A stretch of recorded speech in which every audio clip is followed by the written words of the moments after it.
Welcome back everyone to my Let's Play of Final Fantasy II for the Nintendo Famicom system. Last episode, Fess, Maxine, Booker, and their Dragoon friend Rickard finally confronted Leon, the Dark Knight, who proclaimed himself Emperor. Unfortunately, the Emperor was resurrected, just like that guy just said.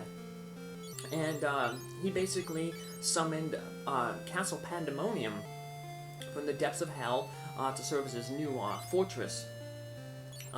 Rickard sacrificed himself to buy our characters and Leon time to escape on the Wyvern, and they flew back to Castle Finn, where they let the princess know, and Princess Hilda and Prince Gordon know about what was happening. So Leon has decided to rejoin his old friends, former enemies, I guess, and confront the Emperor, because Leon knows that as long as the resurrected Emperor's around, well, there's going to be no peace in the world. So Leon has pretty good weapon ranks with everything. His highest weapon rank is axes.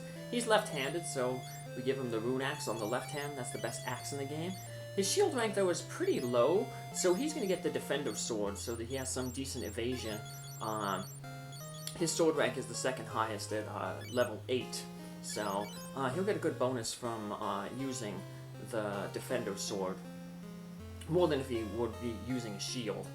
So we have a lot of treasure to sell off, so we're going to do that, and then prepare to head to the Jade Passage. We're going to learn about the Jade Passage when we head back into the castle and talk with the Princess and Prince Gordon and everybody else in the castle. So yeah, we didn't do that last episode because we were running late, and I didn't want to, have the episode go really, really long, so I figured I would just, stop here, or stop where I did, and then, go back to the town, and then later on head back into the castle and talk with the folks, get some new keywords, and get an idea of what we have to do now. So clear out our inventory here.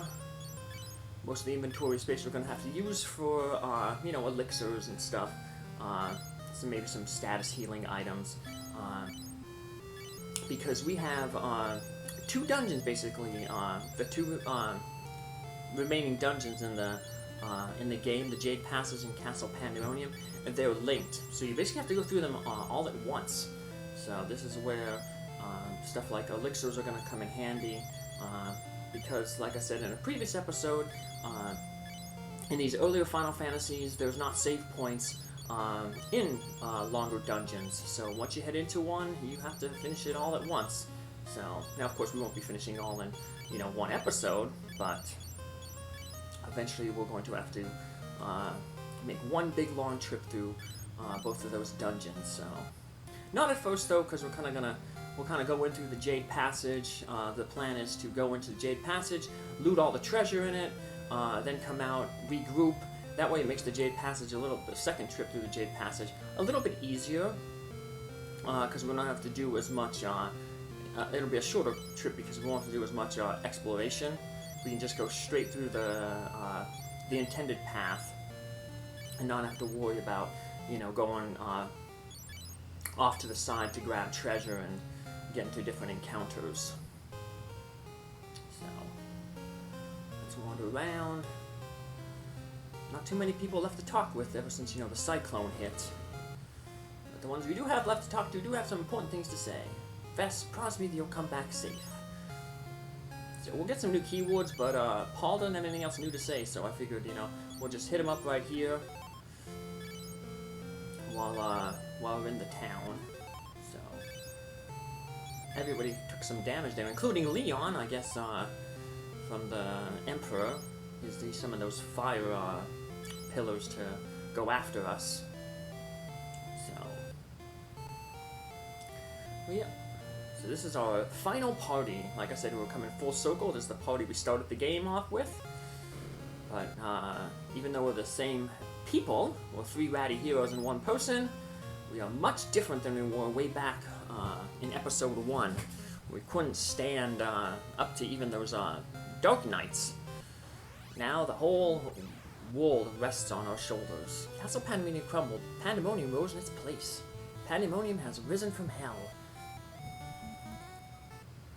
Pandemonium is a castle of illusion. You can't enter directly, but I hear stories of a lake that leads into it. The Emperor can go to hell. I guess literally and figuratively. That could be an insult, and we also got to banish him back there. The Emperor's soul has risen. Let's talk with these the final guys here. This is horrible. The Emperor returned from hell. Yep. These guys still say the same thing. So do these ones, telling us that the prince and princess are ahead in the chamber. So let's head up and talk with the princess, prince, and Layla. Once the monsters of hell poured forth into the world, they entered through the Jade Passage. And what do you know about the Jade Passage? It's near Mysidia. The Emperor sold his soul to the devil. There's an hour straight east of Mysidia. That area is the Jade Sea. So basically east of Mysidia is where that portal's going to be. The castle that appeared when the Emperor resurrected, I've no doubt it was Pandemonium, the fortress of the Lord of Hell. Kasho myths say that the portal of hell is near Mysidia. Alright, so our clues are basically go east of Mysidia, near where the sea is. So, luckily we have the airship, we can travel there really, really quick. So, won't be a problem getting there. We don't have to worry about those random encounters on the overworld. We already got all the overworld monsters. We did that hunting before we went to Castle Pandemonium. The world is at its end. No, we're gonna save it. That old man who used to be very, very, whatchamacallit, down in the dumps. He's been replaced by that guy. So let's head over to east of Mysidia. Well, actually, before we do that, I forgot, we want to head to Castle Deist. We want to let the woman and child here know about Rickard's sacrifice. You know, he promised them that he would come back, but I let them know that, hey, unfortunately he's not coming back. And you want to do this because you get something really good. Why isn't that dragon man with you guys? Anything to say? Nope. Let's talk with the woman. Rickard's gone. I'm sure he was proud that he could die in the name of honor. We tell her, Dragoon, we'll get something. We'll leave Deist behind. There are too many painful memories here. I almost forgot. This is the Dragoon's most prized weapon. It's meant for noble warriors like you. We received the Excalibur, the second best sword in the game. It has an attack power of 100, but it's more like 120, because it's effective against all elements and pretty much every single enemy type. So it gives that plus 20 to its attack power. Basically against everything except for bosses. So, unless the boss has like a special property like a dragon or something like that. But yeah, second best sword in the game, but it'll be basically Booker's best sword, because the best sword in the game will end up giving to Fess because it has a 0% magic penalty to it, so it'll just make his white magic really effective. So, and it'll give us another really good attacker. So we'll end up with 3 good attackers: Fess, Booker, and Leon. Yeah, Leon, like most of the other fourth party members that you get, is a physical attacker. Not really good with magic. The only ones really had that was really good with magic was Minwoo, and then Layla was passable with magic. Gordon, of course, you can make good with magic because of all his high stats, but we basically had everybody be bow users. But Leon, because he has really good weapon ranks and everything, we're just not going to make him bow user. We'll keep him with the axes and the swords. So we have enough hit points to survive pretty much anything, so we don't need, we won't have to worry about putting him in the back row to help build up Guy and Booker's, Fess and Booker's hit points. So he can hang out in the front. We won't need that Sun Sword. So, like I said, it's a little stronger than Defender Sword, but we want the Defender Sword on Leon to give him that, the evasion bonus. So we got another new keyword here, the Jade Passage, so let's look it up on the bookshelf. The Jade Passage leads to Pandemonium, the Palace of Hell. Alright. Well, let's head over to the Jade Passage, where we got some really, really tough monsters. And we get into a fight right out of Mysidia. We get to see Leon in action after so long. Last time we saw him in action was back in episode 1. So, and it wasn't for long. It was for one battle, and he got wiped out right away, like everybody else. So, interesting thing, in that first battle, Leon has his sword equipped in the right hand, but he now that he's a party member, he has it in the left hand. So, I've heard there's something in like Japanese mythology or culture about like left-handedness, it's something to do with like bad people, something like that. I don't know everything about it, so it's something to look up, because a lot of times, in these Final Fantasy games, like arrogant characters or characters who like have personality flaws tend to be left-handed. There must be some cultural significance to that. So we have like Leon here. We have the arrogant mage Palom in Final Fantasy IV. The betrayer Cain in Final Fantasy IV is left-handed. So, although Layla was left-handed, well, she was a pirate, so although she became good, I guess at first she wasn't a nice person. She tried to rob us. So here's the Jade Passage. For a passageway into hell, it's nice and green. So, but the monsters inside, not so nice. Got these great marbles that can hit you and inflict a whole bunch of status ailments on you. Pretty much like every status ailment in the game when they hit you. So, the sad thing is Leon doesn't have too much status protection. So, hopefully we'll remedy that. We also need to remedy Booker's with some of his status protections as well. Yeah, see, look at all those status ailments that Leon just got inflicted with. Just from getting hit by the Great Marble. So, and sadly the thing is, because those are after effects of being hit with a physical attack, it doesn't matter if you have like a ribbon on.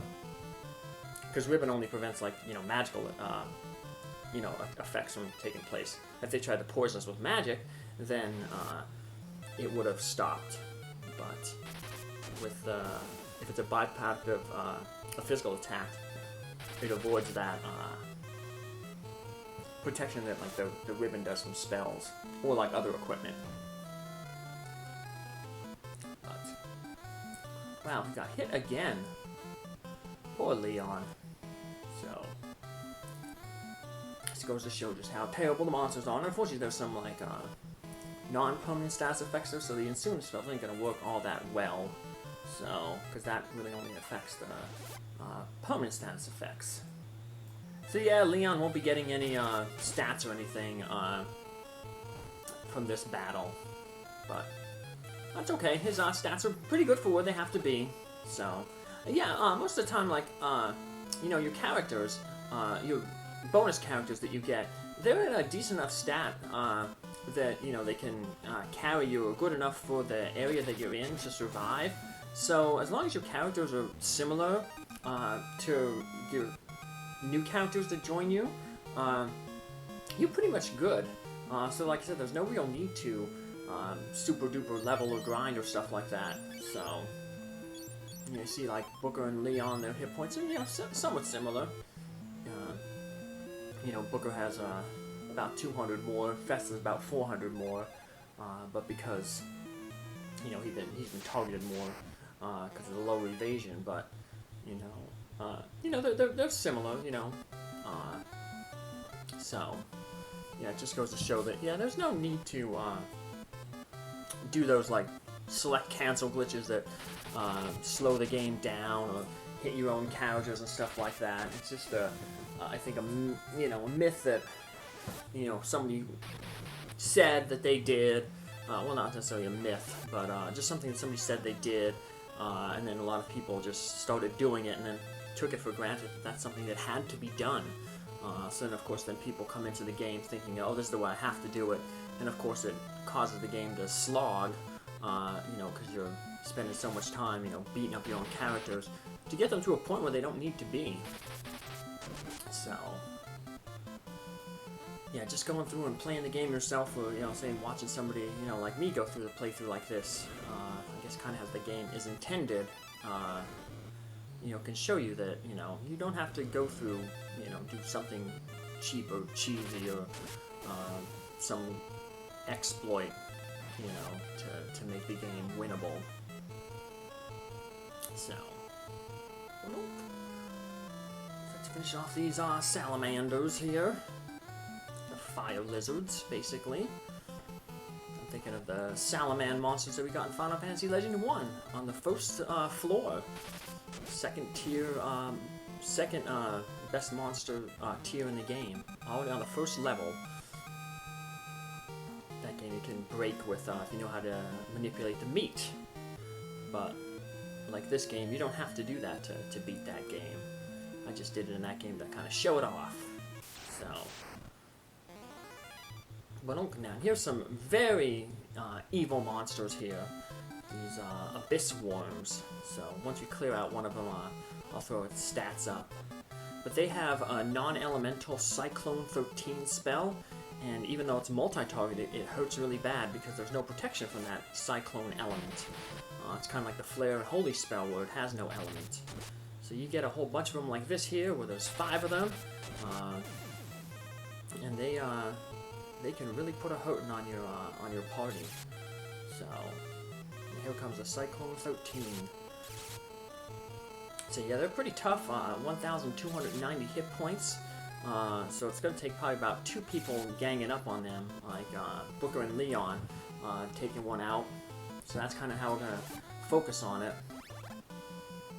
Booker, Leon taking one out, and then Fess and Maxine concentrating on another. So they can probably take about 2 turns. So maybe by the next turn, we can take out 2 more of them. So yeah, see that Cyclone? That's a hefty damaging spell. So let's see if hopefully Maxine can finish that one up on top there. We hit it with one spell in Holy, Scourge and Holy. Let's see if a third one will finish it off. But yep, more Cyclone damage. So it seems like they're pretty fast. So even though we have good agility, they're kind of sneaking some attacks in there between all of our characters getting theirs. So a lot of the enemies, that's one of the good things about some of the later enemies is even though they're tough, they're kind of slow. So a lot of times you can act before they do and finish them off. So let's see if Maxine can finish this one off. Nope. Probably really close though, so. But it was really close to finishing it off. So Maxine should be able to finish it off this time with one of those spells. Yeah, because the spells are doing about like 390, and then Holy did like close to that too. So you figure 400, 400, 400. It's 1200 there. So I'd be surprised if he had less than 100 hit points left. Oops. There goes Leon. Luckily, though, this is kind of a rare encounter. I mean, Abyss Worms are kind of common, but to have them come up in this large amount of a group, it's kind of rare. Luckily, we're on the first floor here, so what I'm going to do is I'm just going to make a tactical retreat. Don't be ever afraid to do that. I'm just going to go in here, grab the remaining treasure on this first floor, and then head on out and pitch a cottage, or a cabin or whatever, I forget what they're called, cottages I think in this game, and then heal up. So, discretion is the better part of valor. And a good offense is a good defense, so take these guys out before they can hit you,